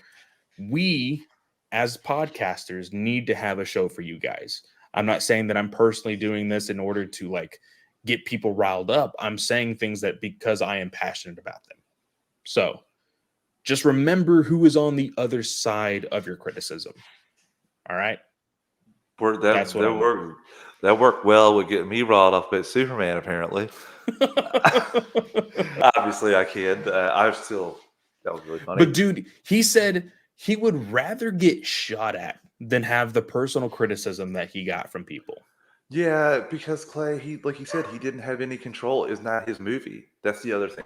That's no different than Snyder getting crapped on for the theatrical cut of Justice League. Except he didn't. I guess he didn't bite the bullet and play it. He eventually told the story. Well, semi told the story. He like still kind of left out a lot of details. Yeah. If you ask me, so he seems to be of that same vein. Because personally, if that happened to me, you better believe I'd be telling people. But I know that part of it is if he doesn't tell people, like if he does tell people, he may be blackballed. So there is that. But I don't know. This day and age, I think that you should be opening it up like that. But that's just David. It's David's prerogative. I really thought that statement was powerful. A lot of people shared it, including James Gunn. Said like, "Wow." I love how he gave credit to James too. Just shows what kind of person he is. And those people that do like, if you're reviewing the movie and like that comment was like, I was watching the movie and thought like, why would David ever want to have his hair cut? If that's what you're thinking about when you're watching, well, that exact Squad, same person decided to respond. That exact same person decided to respond to David Ayer after this. Oh, and he's like, yeah, he was basically like, oh, why are you getting so mad? Like, just like basically like, oh, I'm the victim now. No, you took an unnecessary shot. I'm pretty sure I commented on that. And then people said, "Don't go after that." After that, James Gunn went after that guy and was like, "Hey, like, chill the fuck out. These are just movies, for one." And then giving praise to David Ayer and his films. So, like, and now when you look at his history and you look at his movies, you're like, holy crap! Like, you can clearly see where the inspiration comes from, for one. And I've said this before. A lot of people have reiterated this. I'm not the first person to say this. But David Ayer's Suicide Squad was worse as far as studio messing it up than Zack Snyder's with Justice League. Because BVS got horrible reviews from critics. And because of it, they wanted to change Justice League. Not only that, see, if you mess up and then you're progressing that story and the studio's like, hey, we need to change these things because of your prior movie. Okay, that is on you as a filmmaker. You got to just change things up. It's not fair. It sucks. Every movie has some sort of hand in it. But if you are making a movie all on your own and then some other guy unfortunately has some criticism towards it, and in a very loose way your film is kind of connected to it, and now your entire movie gets changed because of it. I'm sorry, that is worse than Zack Snyder's predicament with Justice League. Unfortunately, It's worse because David didn't do anything. He was just David making didn't his have any movie, control over and anything. he didn't cause any of the series of events to happen.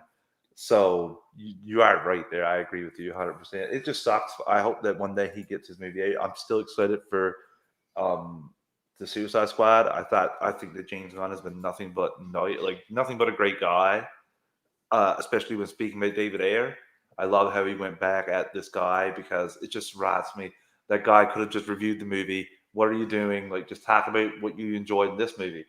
Like, your review is David Ayer got stopped trying to release the Ayer cut. This is my first thought after watching this movie. You trash person. Good God, I can't stand that. And then there was people saying like, "Don't go after him."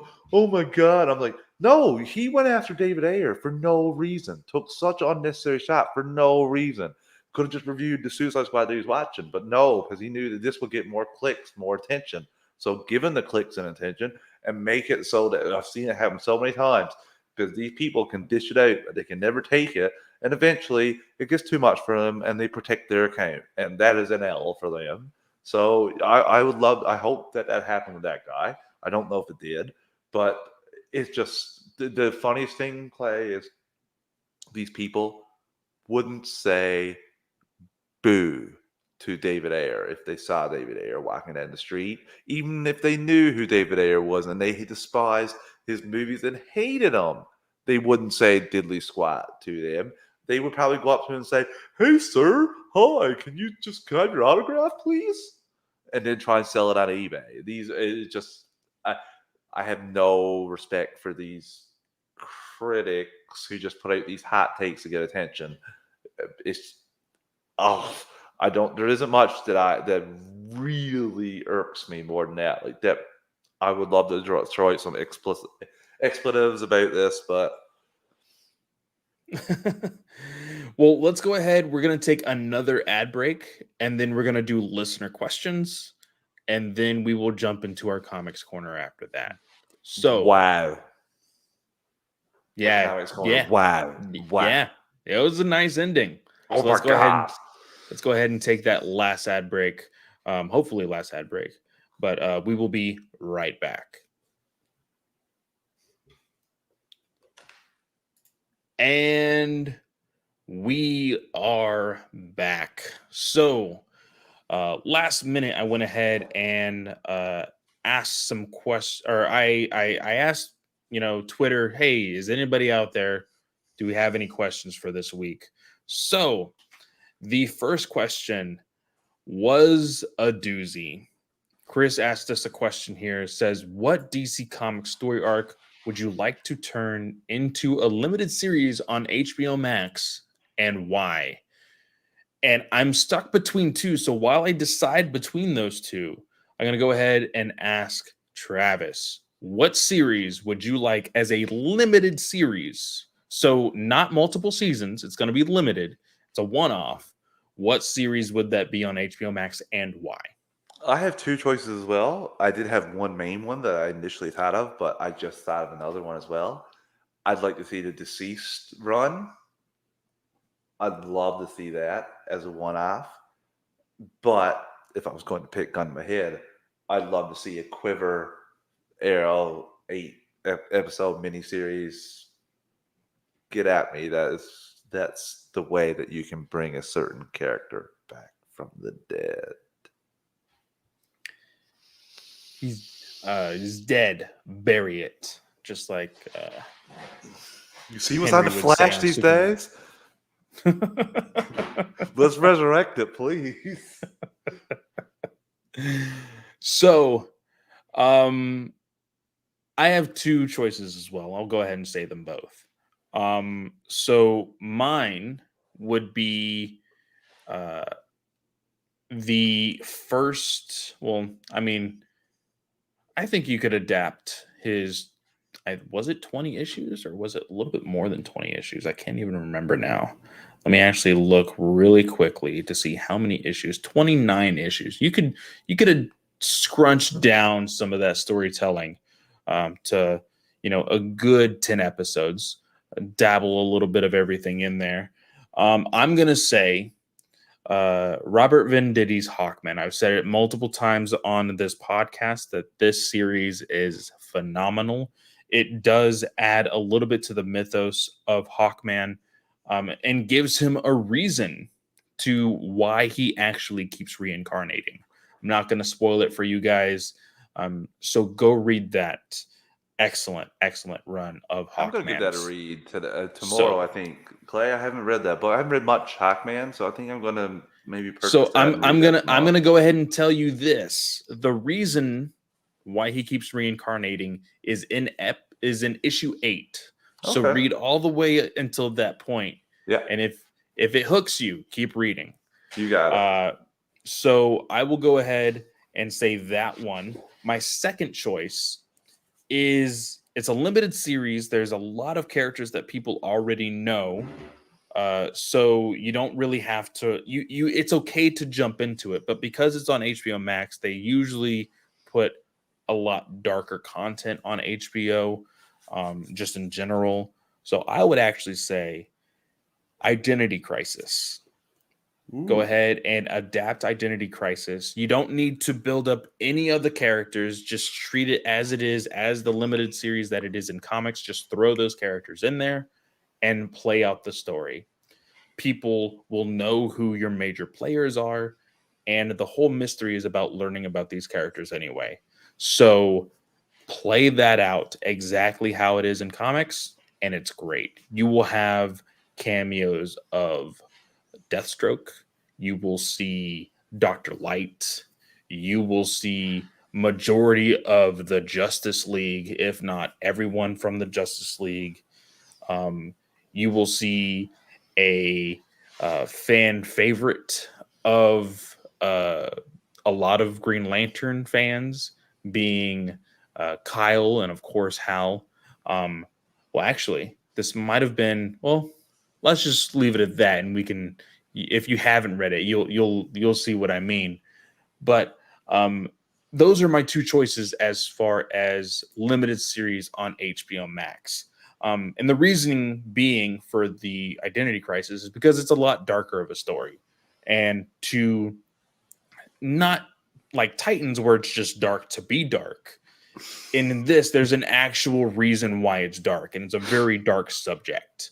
And I'll leave it at that. It's not for everybody, I will say also. Poor Um, Titans caught in the crossfire. I'm just saying. Yeah, you're not wrong. It's just unnecessary shot out of nowhere. So Anthony, Tony, my co-host for the Ranger Alliance podcast, he asks, "What do you think is the best Bat Family Superman family team up?" So, have you read any? Oh, well, Super actually, Sons. yeah, Super you said Sons it. for me. That's basically my main one. Now, if we're not gonna stick just comics, there's a fantastic episode of the New Adventures of Batman and Robin where Batgirl teams up with Supergirl, and that is a very fun episode. One of the better ones of that run, but I would have to go with Super Sons. I am actually gonna go with Tim Drake and Superboy. Ooh. Um, This was from the original comic of Young Justice. It actually ended up being a small team up in Jeff Loeb's Superman Batman run. They are just a great team to see together in a comic. And this Superboy being the exact same Superboy that we're seeing in Titans. In the Jeff Loeb series, he has the shirt and the pants. The one in the Young Justice comic is the one with the leg belt, the leather jacket, and everything else. Frank says, I would pick Superman Up in the Sky or Far Sector. Far Sector, I am very, very, very interested to see if they. Now, it has been rumored that. Uh, oh my gosh, I forgot the lantern for Far Sector. It's a brand new lantern.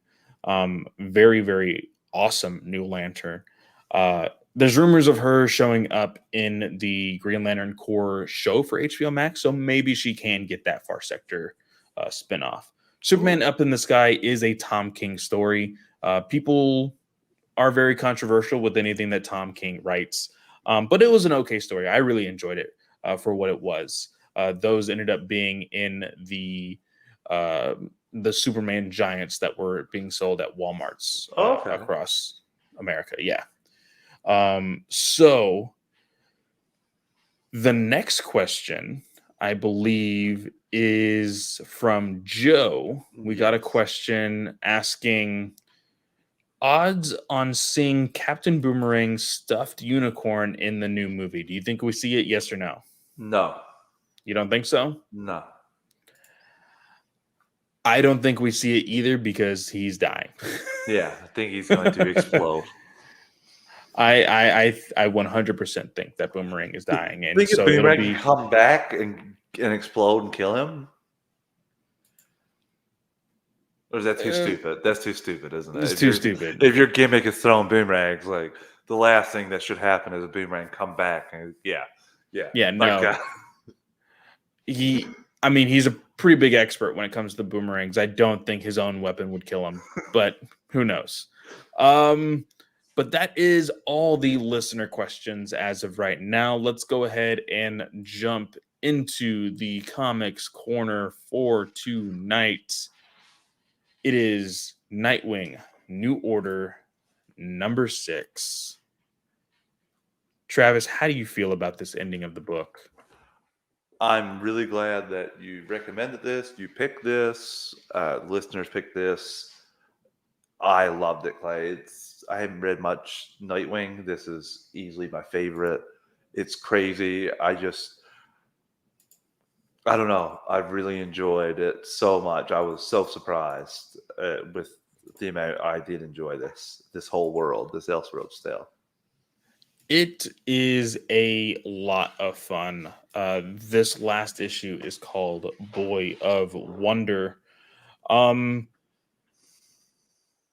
we see that. Oh my gosh, I almost forgot the kid's name. Jake, right? Yeah. Jake is trying to recover. You know, he's had a long day with everything that's been going on, a long night. Um, of course, they do have him secured in their little hideout. Last time we were introduced to the Superman character as well as Lex Luthor. They do look like they were able to help Wally regain his speed. And again, Dick Grayson, being the jerk that he has been the entire series, takes Jake and is about to run. He gives Kate the location of the hideout and basically sells everybody out. And he's like, hey, as long as we're safe, nothing else matters. And Dick being a so, dick. yeah, they walk away. Of course, Jake doesn't want to, and Dick just says, "Hey, it's not up to you," which I think is 100% wrong. Yes, and he uses 100% wrong. hypersonics to knock him out. Yeah, to knock him out. And the fight commences. Eventually, though, even Lex Luthor just operates a whole bunch of robots, and they're like, "Holy crap, you have all these robots?" He's like, "Would I really be Lex Luthor if I didn't have robots?" Which Yeah. is a great line that Kyle Higgins wrote here. Jake actually ends up waking up, and he is like, "No, this is wrong. You shouldn't have done that." And he's like, "Hey, I can help the world get better." And Dick Grayson's like, "No, the world is broken. Like there was nothing like we could do that could make it better unless we did what we did." And Jake says something that is absolutely heartbreaking as a son that could tell this individual that lost his father figure. He tells Dick, I wish I could be what you were to Bruce. I wish I could be your Robin. And we Um, got that, a little taste of that in the first thing we saw, which was essentially a little flashback of them yeah, fighting we Killer Croc, and you got all the jokes that Dick was throwing in as Robin. Yeah, basically the going back to the dialogue point. Yeah. here, the dialogue here that Jake says is Batman faced the scariest things in the world, the darkest days of the and the worst people, but he had you to help him to not be scared, to remind him that there are always good things and good people, to remind him he needs to trust people and to believe in the best of them. I wish I knew how to be as good of a Robin as you were. And that is Ooh. just heartbreaking. Absolutely heartbreaking. But the really great thing about that speech that Jake gave him is we get the next few pages of everybody just fighting everybody in Metropolis. And uh, Dick Grayson and Jake actually end up showing up. They join the fight. Wally takes Jake to Lex Luthor and Superman, and they get Superman his powers back. He is, This in is my fact, a issue I have cure. coming up here now. Oh, really? Yes, just one issue, just a minor issue. Okay, okay. Yeah. Well, what ends up happening here is Lex says something that, of course, is all Lex. He's like, I have my greatest achievement is I am your god, Superman. I'm the one that got you your superpowers back. No one else did, is basically what he's thinking. And the change in his body is kind of disorienting for Superman. He's trying to get used to the feeling again of how gravity works and everything else. Um, but Lex Luthor basically tells everybody, or tells Jake, like, I am not going to live a life where Superman is the only superpowered being again. So I'm going to change the world, and Metropolis is going to be a casualty. And then he just walks away. That's what I don't like. That's my only issue. Is you could have had it so that they uh, basically lost control and Superman just gets his power back at the end, but Lex dies or Lex gets hurt rather than Lex double crosses everyone and wants to blow up Metropolis and give everybody powers. But it's always that is the Lex Luthor thing to do. Most of the time, but usually when the world goes to crap, him and Superman kind of Lex usually changes his tune a little bit into some of He the story change does. he changes his tune, but it's always in his benefit. Uh, most times. This was in his benefit. He was saying, "Hey, like I'm not going to be the little guy anymore, and you're not going to be the big guy. I'm going to change that, and it's going to be on my terms." And so he did. And he is basically destroying this entire building. It's going to disperse the cure of Jake and his cells, but also it's going to give people powers. So And while this destroy is entire Metropolis as well. and destroy an entire city in doing so. So Jake actually comes out with Superman. Superman is starting to lift the building up into the sky, and Jake tells everybody who is fighting, Red Tornado, Green Lantern, Lois Lane, Starfire, Dick Grayson, everybody. Azrael is also there. Captain Atom is there as well. He's saying, hey, like, we all need to stop fighting for a second. The entire city is going to explode if we do not stop this. And then everybody changes their tune after that. John Yeah. Stewart is like, hey, you, and you come with me. Let's do this. And they are able to lift the entire city block where this contraption is actually underneath, and it explodes out into the sky, and everybody freaks out because Jake was still up there with everybody.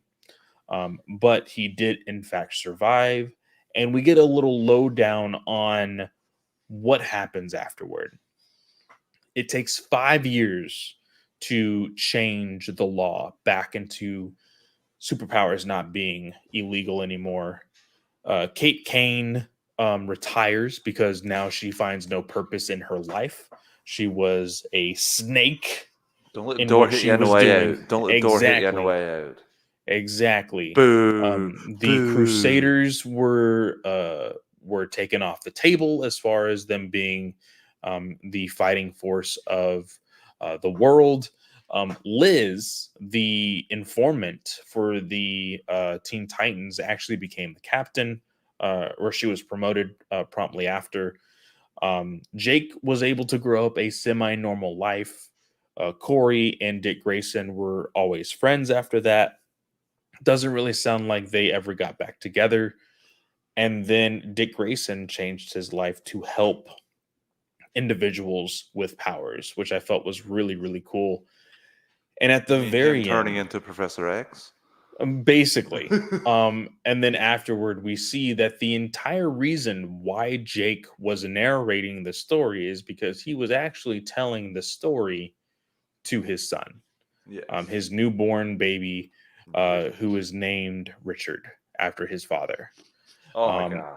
and I really like this ending because when you see the ending, you see out in in their neighborhood street all of these people flying and playing basketball in the city street, showing that a lot more people have powers in this new society. Yeah. And it says end. That is it. That is the end of Nightwing: A New Order. So, Fantastic. out of 10, what would you rate that? As a series. 9.5, Clay. Look, I loved it. Don't like I said. The only issue I had was Luthor. I wanted Luthor just to be good. If I'm being honest with you, I kind of didn't want him double cross Superman. There are stories where Clark and Lex become friends. Usually, the world goes shit, or they have some sort of like understanding where they don't double cross each other. Those But stories are far and few between, though. I yes, will say that. yes, yes. I just really enjoy it. But I like you said, it's part of Lex nature. I'm not going to really get hung up. Just kind of what I would have wanted to see after seeing them interact and be Mhm. like explain. Like we put aside our differences. I kind of just wanted to stay that way. But besides that, I loved it.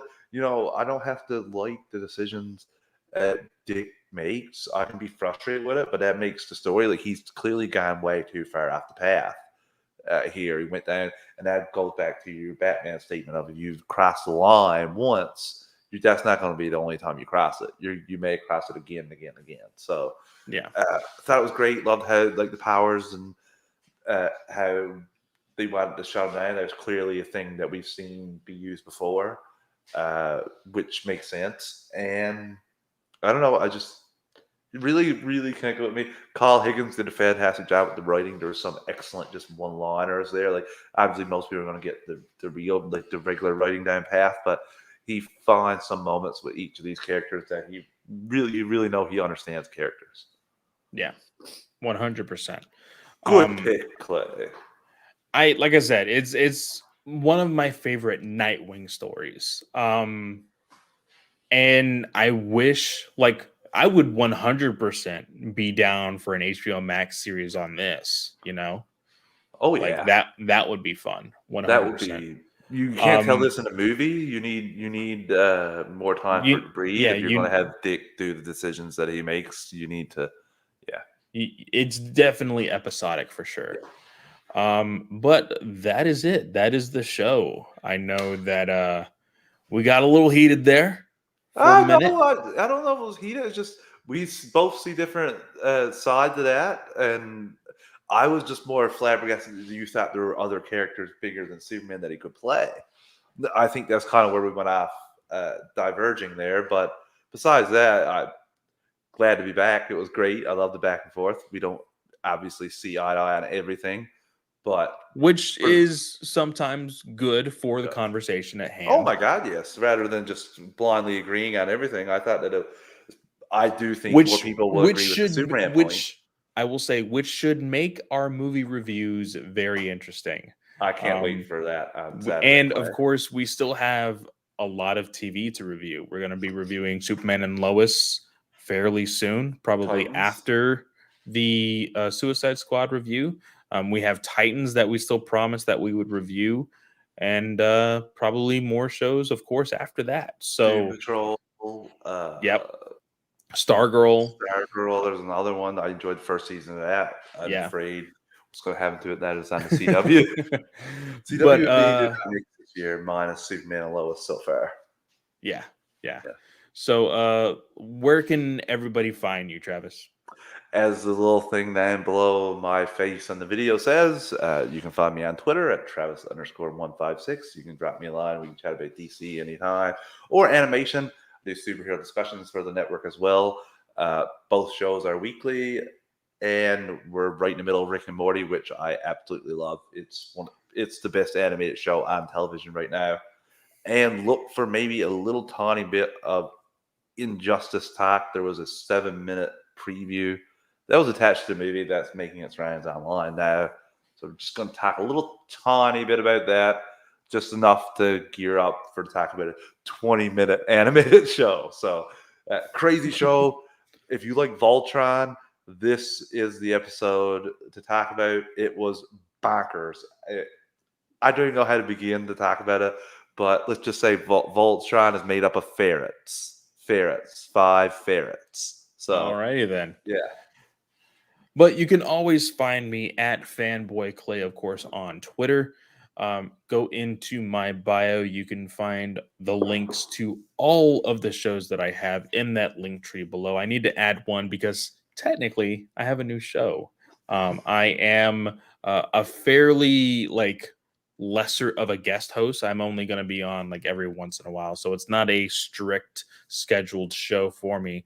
But those shows do include DC Alliance, Batman News Weekly, Comic Book Legion podcast, Weird Science DC, Weird Science Marvel, the newly added Weird Science manga podcast, and of course, the Ranger Alliance podcast here at the Geek Ultimate Alliance Network. So that is 7 shows for me. I have enough to fill this entire network of shows. Yeah, I was a little impressed with myself that I did 2 weekly shows for the network. Then you say stuff like that, I'm just like, slink away, Travis, slink away. I'm very surprised that I'm able to sleep in my life. I don't know I how don't know you do it all, how. Clay. It's very impressive. It's just like another show. Like, how? I am currently trying to see how I'm going to be getting schoolwork done this week. That's fun. But yeah, that should be very, very interesting. But of course, guys, if you have made it this far into the episode, almost a 2-hour show, remember that we will be having our Suicide Squad review on Saturday. So that is, of course, the 7th. The movie comes out on the 6th. We will probably all be watching that Friday. I'm probably going to see if I can watch it at least 3 times before the viewing of the review, which will be live here, of course, on the Geekverse Podcast Network over here on YouTube. And with that, guys, thank you so much for making it this far. And we will see you guys on Saturday. Later, everyone. See you Saturday. Woo!